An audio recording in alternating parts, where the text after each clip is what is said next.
nay vải sai, nhà nào cũng được mùa, nó không ít nhà nào cũng được mùa. Quốc kỳ lý do là nó mua vải đẹp thì mua thì bao giờ cũng được giá hơn. Trung Quốc không mua vải xấu, vải xấu thì đi vào các nông thôn khu vực mình mua thôi, chứ còn bây giờ sản buôn bán hàng từ Trung Quốc thì bao giờ nó dám cái giá nó cao hơn là lý do nó mua vải đẹp, mã đẹp, vải đẹp, quả to. Nói chung là còn bây giờ là nhà nào có vải đẹp thì bán nó vẫn được giá. China has long been Vietnam's largest lychee export market, but recent years have seen a dramatic decline in orders. In the first half of 2025, lychee exports to China dropped by over 62% compared to the same period last year. This sudden fall has left Vietnamese producers struggling to sell their fruit, which ripens quickly and has a short shelf life. Nay thì được mùa hơn so với mọi năm, được gấp nhiều lần ấy, nhưng mà giá nó cũng không được như năm ngoái. Nó chỉ tầm vải đẹp này chỉ tầm 10 mới nhỉnh 10 thôi. Còn đâu mà vải mà nó không được ấy là dưới 10 ấy, 7, 8, nhiều giá lắm. Several factors have contributed to China's reduced imports: tighter border controls, changes in import regulations, economic uncertainty, and possibly a shift in Chinese consumer preferences toward local or alternative fruits. For small Vietnamese farmers who relied heavily on this cross-border trade, the impact has been immediate and painful.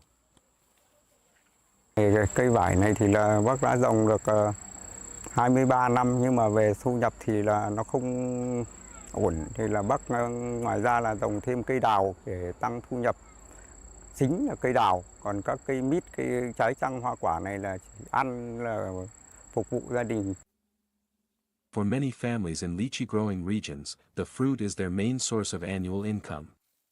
The current crisis is not just an economic concern, but a social one, affecting education, healthcare access, and quality of life in rural areas. Some farmers have even considered cutting down their lychee trees or switching to other crops if the situation does not improve. Cũng rất muốn là thí dụ như là có, nếu mà có mối mà để xuất khẩu được sang một là Mỹ, hai là Trung Quốc, có là cái tốt thế, nhưng mà ví dụ như ở đây là mình vẫn chưa có những cái đấy để đi, chưa có mối để đi ấy đấy, thế nên là cũng chỉ trồng hạn chế ít, bởi vì trồng nhiều cũng không thể xuất khẩu. Có Trung Quốc thì kể cả cái ngành trồng trọt của mình sẽ không phát triển lắm, bởi vì nguyên trong nước mình thì nó quá nhiều nên là không thể là tiêu thụ hết. Nếu không xuất khẩu được, một là Mỹ, hai là Trung Quốc thì không thể tiêu thụ hết được. Despite the challenges, there is hope. The Vietnamese government and local cooperatives have begun to take steps to diversify export markets. Several lychee producers are now certified under Global GAP or Viet GAP, opening the door to more premium international buyers. Authorities are also promoting value-added products such as dried lychees, juices and frozen packs, which can help reduce waste and increase revenue. Meanwhile, investment in cold chain logistics, trade fairs and international promotions is growing.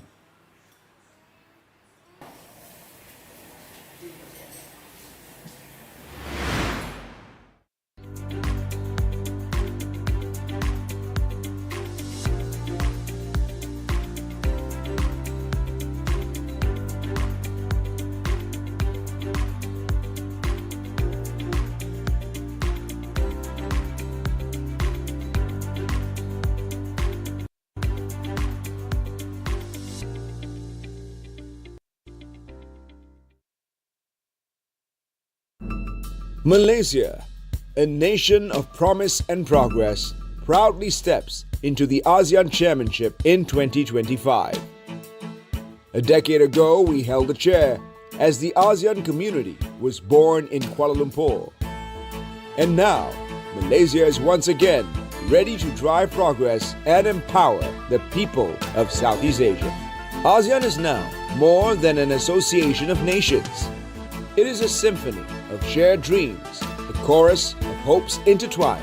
It breathes with the rhythm of unity, with a vision that lights the path to a brighter tomorrow. Together we have forged a path towards peace, stability, and prosperity. Through the trials and triumphs, ASEAN has grown even stronger. Today, we stand as an economic powerhouse, poised to become the world's fourth largest economy. Our resilience is unshakable, our resolve unwavering.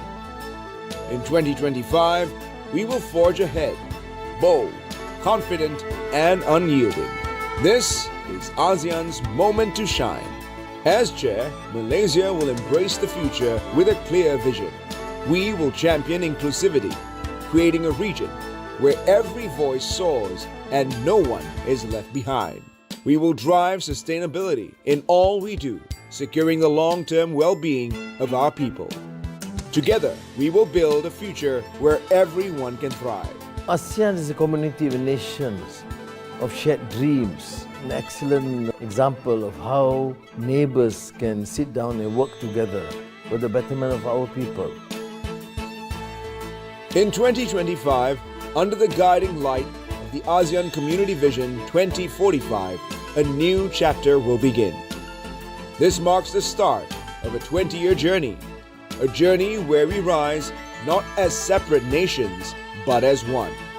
One community, bound by progress, peace, and purpose. One vision, driven by the promise of a greater future for generations to come. Together, we will shape a future of shared peace, stability, and prosperity where our unity drives us forward and our legacy endures. Welcome to where it all begins anew. Selamat datang, welcome to Malaysia.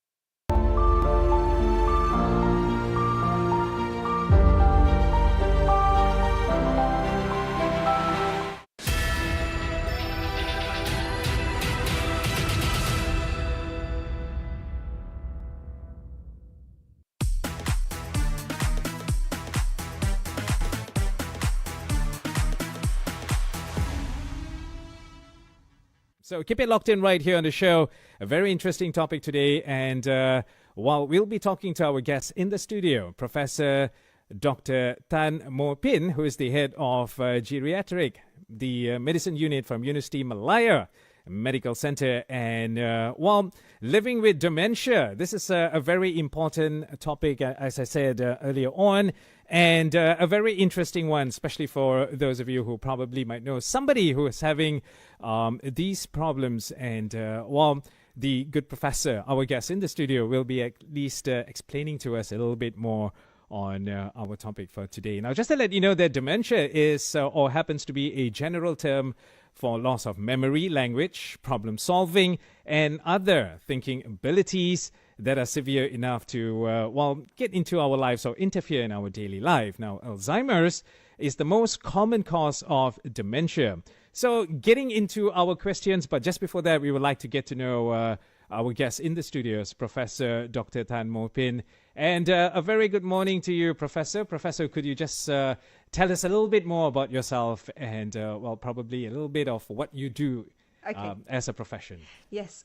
Good morning, Gilbert. And thank you very much for having me on the show. You're yes. welcome. So geriatric medicine sounds like a mouthful. Oh, yeah. And a lot of people don't know what it is, but some people are starting to consider geriatric as a derogatory term. Okay. But actually, we are basically looking after older adults. So older, we tend to use an age cutoff, Okay. but actually it really depends on biologically how far you have aged. Okay. But usually about 65 is what we say you're old. And older people tend to have a tendency to accumulate medical problems. Okay. And then they take many medications. And so when they come to hospital, they often have a lot of side effect to their medications, and the presentation tends to be very non-specific. And therefore, the geriatrician has to actually be able to be more of a detective, a diagnostician. Okay. And then management can be tricky because they've lost the ability to care for themselves. So you need to do rehabilitation and also plan their discharge home such that any needs of theirs is properly met, so that they don't suffer any long-term, as little long-term negative effects as possible. Okay. It's a very complex subspecialty. And it's well, I should also say that many, as you say, when they age, right? Yes, yes. And this is something which is very common. Yes. So that's overall on how common it is actually, Professor, dementia. Dementia. Yeah. Yes. So dementia, according to our National Health and Mobility Survey, which was done in 2018, 1 in 12 people over the age of 60 have dementia. Okay. And we do know that people with dementia, from the time the disease has occurred, can live for 8 to 10 years. So there are a lot of people with dementia hanging around in the society. And when they have dementia, they're more likely to need care, hospital care, and also care in care homes. So when we talk about hospitals, we've done a survey in the University Malaya Medical Center. 1 in 4 people over the age of 65 who come into hospital actually have memory problems. We call it cognitive issues. Okay. And when we look at the over 80s, we're talking about 1 in 2. So more people with who are over 80 who come to hospital have problems with their memory compared to those who haven't. Okay. So and when we look at care homes, long-term care, nearly all residents in a long-term care facility in a nursing home will have some degree of memory issues. Okay. When you're talking about this one here, it's not in our question. I like to get off my sheets sometimes. So do I. Doctor, well, mom takes this. Well, it's like a vitamin, all right? Yeah. To enhance cognitivity, Yes. or something like memory, right? Yes, yes. Can things like this help, doctor? Okay, it really depends. Yeah, To prevent. Yes, it really depends. So generally off-the-shelf supplements, we know that really there's very little evidence that they will reduce the risk of dementia. Okay. What we really know is the way you live, your lifestyle. And we know from the recent Lancet Commission report that 45% of risk factors for dementia are potentially modifiable. And most of these risk factors occur at midlife, so between the 40 to 60s. So a lot of us who are living out there before the age of 60 actually need to watch what we do. So there's only one risk factor that is still left in the group that says late life risk factor over 60, and that's social isolation. The rest of the risk factors are majority of them are what you do, how you behave in your midlife. So and those involve risk factors such as high blood pressure, diabetes, sedentary lifestyle, smoking. So those are common risk factors that we know also lead to a lot of chronic diseases, and they also lead to an increased risk of dementia. So it's how we behave in midlife. And so all those supplements, whether they do any good or not, I can't say no.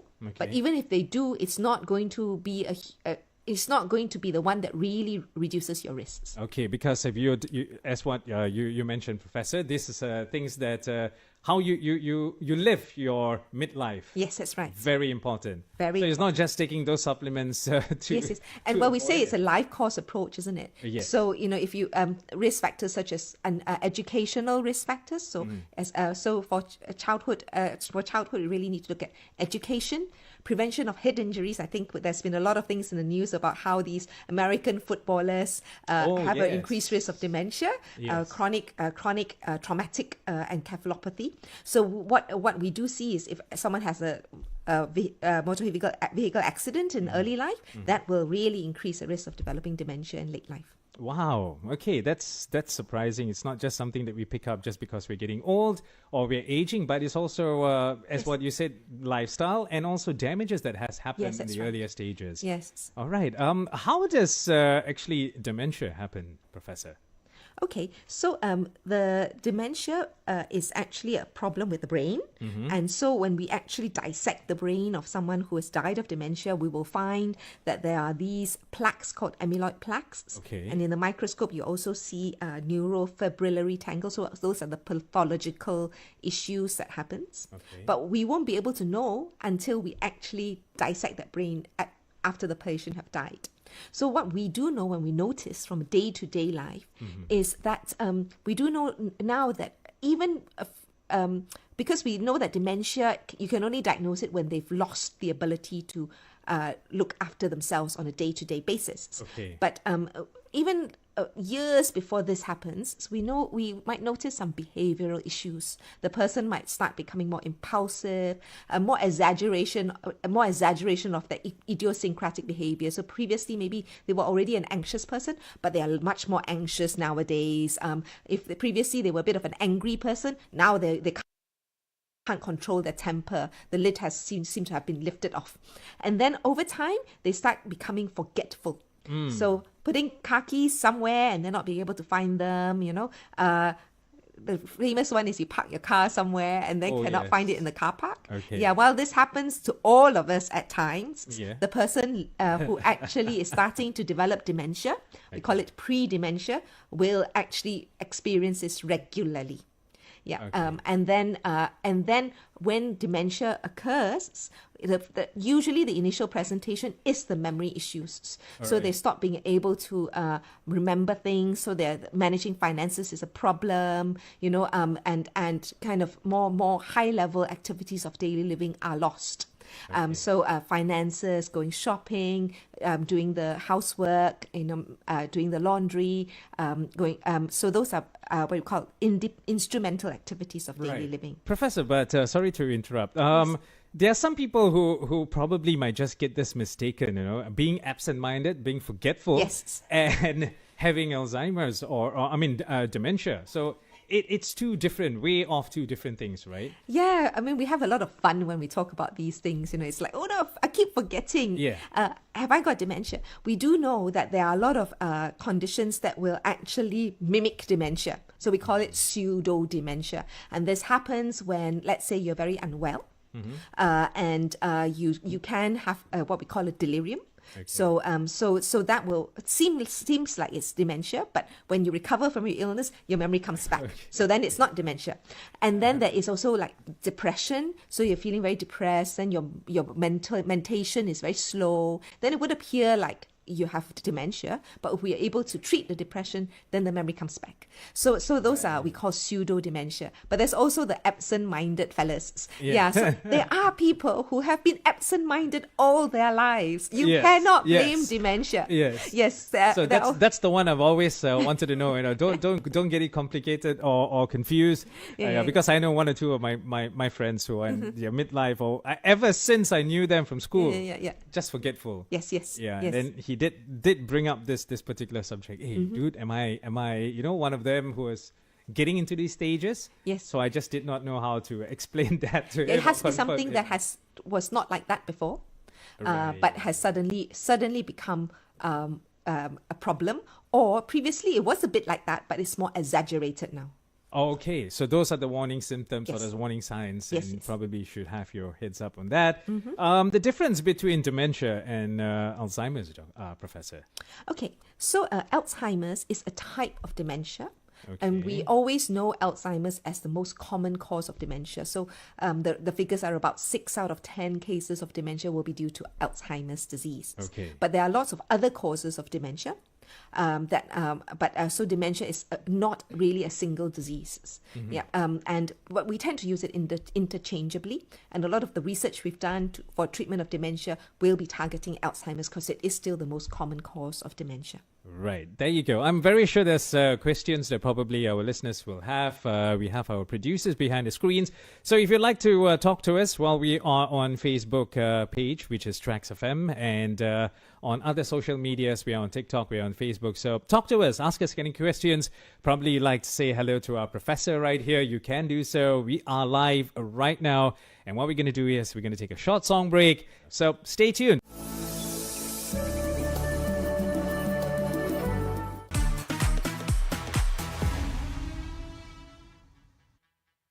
And our topic for today, living with dementia. Now, the good professor did explain to us the differences between Alzheimer's and dementia, and of course, the basic fundamental points that we need to know what is dementia all about. Now, we had a very interesting topic also off air together with our professor here. And just to give you a little example, I had one of my aunts who is like 90 plus over, my late aunt who just passed away, but her memory seems to be fantastic, really, really good, especially thinking about birthdays and things like that. But the professor had something to say, which is otherwise sometimes your memory for long term it's like things that which is. How would you want to put Yeah, this? so a lot of my patients' relatives will be quite angry when we actually suggest that their loved one has dementia. Okay. So, because when they come to hospital, if you come to the geriatrics ward, everybody gets a memory tested, and nearly all our patients will have a memory problem. Whether sometimes it's temporary because they're unwell, so they have a delirium, but a lot of times there is actually some memory deficits. All right. And so when we tell the relatives we think this person's got dementia, they get very angry because there's a stigma, isn't it? Acceptance. And also stigma, because okay. dementia is often, she's demented, she's nyanyot lah. There's a lot of stigma in society about dementia. Right. So, but they'll say, but her memory is so good, she never forgets anybody's birthday, and she remembered things from so long ago. Right. So just because they remember things from long time ago doesn't mean that their memory is good, because the things that are long time ago will be well practiced and well embedded in their brains, but they are unable to learn new things. So things they might not know what they had for breakfast. And their grandchildren, if you ask them what the grandchildren's names or what the great grandchildren's names are, they often can't remember. But they can even mistake their own grandchildren for their own children. So that often happens. But people tend to not want to think that they've got dementia because of this stigma. And also there's a general feeling that, just poor memory is very much part and parcel of old age. But we are now trying to tell people that any memory loss is not normal. And there's something now we can do about it. If you actually develop early memory loss, before it actually becomes dementia, because dementia can only be